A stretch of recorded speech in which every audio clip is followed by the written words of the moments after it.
In news out of Virginia, Virginia Governor Glenn Youngkin has proposed a new state budget that would lower income taxes and raise the state's sales tax in an effort to stabilize revenues and allow Virginians to keep more of their hard earned money. Now, Youngkin's plan for the next 2 fiscal years also would expand the sales tax to include digital services such as downloading music that is already taxed in other states. He described the plan as being closely related to the big tech tax loophole. Now, the Republican governor introduced his budget proposal to a joint committee of lawmakers in Virginia's House and Senate. The plan serves as a starting point for negotiations when the General Assembly convenes in January under a Democratic majority.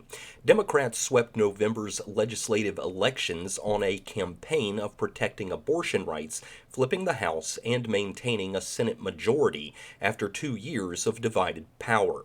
Democrats will have a greater leeway to thwart Youngkin's policy agenda at this point, but they also must work with him to advance their own goals. State budget plans typically go through substantial changes before lawmakers send them back to the governor for consideration and possibly more changes.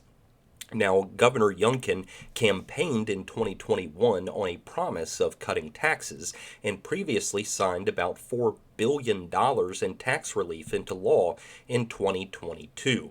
He said on Wednesday that his proposals will help draw more people and more jobs to the state while dissuading Virginians from moving away. Youngkin said that the personal income tax burden on Virginians would fall by $1.1 billion in fiscal year 2025 and $2.3 billion in fiscal year 2026.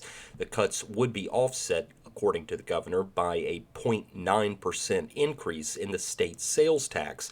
That's from 4.3% to 5.2%.